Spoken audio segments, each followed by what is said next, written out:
Yun ang chance mo na magbilis sa konti. Pero babantayan mo yung speed limit. Dito ay 80. So lagi ka lang sa 70. So sa 60 at 80 sa gitna ka lang yan. Diyan mo lang lalaroin yung speed mo. Kung medyo takot ka, adi hanggang 60. No? Wag lang babagsak dito ng mga 20 km per hour unless kung traffic. Pero pag yung mabibilis yung mga sakyan, bawal kang patakbo dito ng 20 pababa. Okay, namumulang mga putan. So apa ka ng brake, sir. Kainan po yung brake mo. Okay. Tanggal ang brake para balanse. Yan, kasi minsan may apak tayo na napapadiin, no? So pag medyo mapadiin, konti lang naman. Pero ayos pa naman, no? Pag napadiin, so tanggal mo agad. Basta malayo pa, yung nasa unahan mo at parang naramdam mo na lumalapit ka, tanggalin mo na kagad ang gas mo. Maganda yon. Huwag mong galiin yung kung kailan malapit na mabibrano ka. Mahirap yun. Kahit magaling na driver, pag ganun ang style, madaling nadidisgrasya yun. Kasi di mo kontrolado yung sitwasyon. Di mo kontrolado yung sakyan, di mo alam kung may masisira o kaya yung ano. So dito 80 pa rin yung natin, maximum speed limit. So yeah. Basta yung nasa unahan medyo malayo, so gamitin mo yung 80 kung kaya ko. Pero pag hindi naman kaya, 60.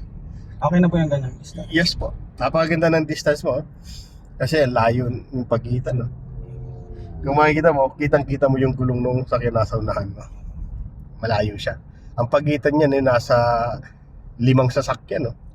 Nasa ano. So bantayan mo yun dito sa kaliwa. Ito, nanggaling dito sa kanan. Tapos kung mayroon sakyan dyan sa tagiliran mo, pakiramdaman mo kung pagkocross. Unahan ka. Yung nasa unahan, madaling basahin yan yung gulong tamo sa unahan. Dito sila nagsisignal. Wala. May mga driver na gano'n na babasahin lang yung galaw mo, then mag-change agad ng lane yan. So yun, pag nag-change ang lane yung nasa unahan mo, huwag kang iilag na pupunta doon sa kaliwa o kanan. Mamereno ka lang. Babagal ka po. Huwag yung pailag, kailangan pabagal para iwas disgrasya kasi mabibilis yun ang gagalay sa ano. Ayan, sige. Pag medyo Ayun, hindi ko bawal yun, sir. Alin po? Yung ginawa niya. Swerving yun. One lane na to tayo. One lane na dito. Kaya lang may mga driver na mga pasaway na ano, so talagang ginagawa yung mga extreme na gano'n. Ang katuwiran kasi ng mga yan, wala nakakita. Pwede, no? Pag may nakakita, edi ano. Pero napakadelikado nun yung anong yan. Mula sa dulo, ano ka, mag-change ka ng lane. Hindi ba pwede yan? Talagang dapat, ano lang, smooth lang. One lane na tayo lang. Laging check. Ano. Yan. Namumulang putan. Yan. Then dagdagan mo lang brake mo. Okay, then pakawalan mo konti. Yan. Then laruin mo lang sa brake. Kasi medyo ayun ba siya rin sa yung tap. Oo. Tapik pa na. Tatapik-tapik yung tayo yung counting brake. Yung pala yung tapik. Hindi ko alam kung yung gradual yung sinasabi nyo lang. Sabihin pa lang. Yes, gradual lang. Kailangan nyo parang tapik-tapik gano'n. Gagano mo lang. Yung tabi na medyo ano talaga. Oo. Pag kasi pag direct hindi, di gagano nga. So medyo ganun tayo. Naisip ko kung ano yung tapik-tapik. Kasi hindi ko ako ginagawa yun. Di gagana ganyan, tatapik-tapikin. So pag, kasi may yung mga driver kasi minsan, mabibilis yung paa.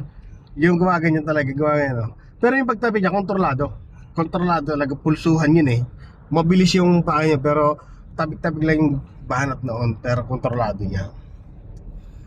Magagawa mo yung pag mga taon na yung experience mo sa driving. Yung mga driver na yung mga professional na yan, ang paa niya sa ilalim, ang bilis ng kilaw.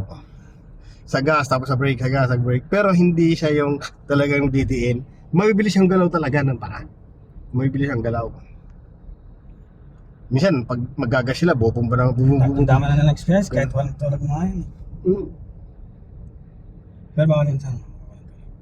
Nang alin? Walang tulog. Ay, pag walang tulog. Delikado yung ka daw. Kasi minsan walang tulog eh. Delikado Sa 2 oras lang. yun. Minsan nga, nasa Skyway siya, tapos nalula siya. Oo, delikado yung gano'n na wala kang tulog. Kasi pag napikit-pikit ka na or iba na, parang nananaginip ka na, parang hindi na normal yung pakiramdam mo, di matulog ka muna. Mahirap yun, mahirap. Huwag mo subukan yun kasi biglang lumipad ka na lang dyan sa Skyways,